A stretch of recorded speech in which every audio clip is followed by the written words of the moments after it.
gamot sa high blood, tsaka ang oras na susumpungin siya, wala nang oras. Kahit anong oras, basta sinumpong sa iinom ng gamot. Kidney ngayon ang kidney. Over siya. Ngayon, milligrams palagay ng ano dito sa dugo dito sa... Once a day lang yan eh. Oo, kasi 3 weeks or 2 weeks na tana. Dialysis. Oo, siya tayo natanda mo. Oo.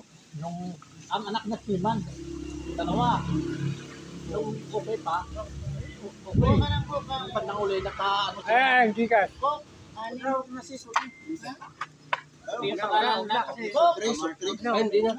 Thank you. Takot na kami doon. May pangalan niyo, Ma? May pangalan? Siya yung sisenda. Ha? Wala na, hindi na ako kapunta wala. Nagbigay ng Mga 17. mga 1.5. Tapos doon sa mga direktor, nagbigay ng 2,000. Wala. Ewan ko lang kung magkano nakuha niya doon. Eh, kunya